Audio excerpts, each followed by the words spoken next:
இந்த பதிவு யாருக்கானதுன்னா, IPL ஃபேன்ஸுக்கும், CSK ஃபேன்ஸுக்கும்.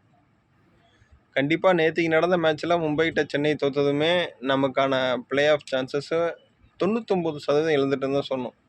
காரணம் என்னன்னா, ரிமைனிங் உள்ள 6 மேட்சுமே ஜெயிச்சா மேபி பாசிபிலிட்டிஸ் உண்டு. அதுக்கான சான்ஸ் இருக்கா? ரொம்ப கம்மி தான். ஏன்னா, இங்க பிளேயர்ஸும் ஃபார்ம்ல பெருசா இல்ல. டீமுக்கும் ஒரு கோஆர்டினேஷன் இல்லாத மாரி நமக்கு ஒரு மேட்ச் பார்க்கும்போதே தோணுதில்ல. அதனால சொல்றேன். வருத்தம் அளிக்கக்கூடிய விஷயமா இருந்தாலும் கடந்து தான் போகணும். மேபி எனக்கு ஒரு தாட் அதுலேருந்து தோணுச்சு. இன்னும் ஒரு 5, 6 சீசனுக்கு அப்புறம் ஐபிஎல்லே பெருசா நடக்குமான்னு கேட்டா, ஒரு கேள்விக்குரிய விஷயமா தான் இருக்கும். காரணம் என்னன்னா, நம்ம சீசனே எடுத்துக்கங்களேன்.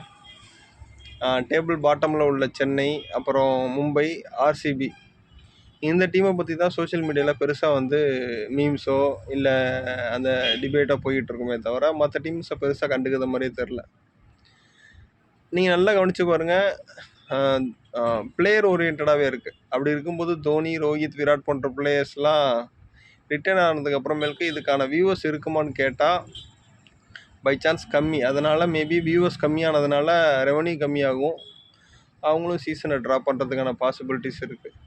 இதுக்கு எடுத்துக்காட்டுனா, முன்னாடி கரிபியன் லீக்கு, பிக் பாஸு, அப்புறம் ஐபிஎல் இதெல்லாம் பிளே ஆஃப் போன டீமை வச்சு ஒரு சாம்பியன்ஸ் லீக்னு ஒரு லீக் நடத்தியிருந்தாங்க. அதுக்கு வியூவர்ஸ் கம்மியானதும் அதையும் ட்ராப் பண்ணாங்களா. அது மாதிரி நடக்கிறதுக்கான பாசிபிலிட்டிஸும் உண்டு. அதனால் சென்னையும் மும்பையும் வேணால் நம்மள்ட்ட 2 கப் இருக்குங்கிற சந்தோஷத்தோடு இருந்துக்கலாமே தவிர மற்றபடி ஒன்றுமே இல்லை.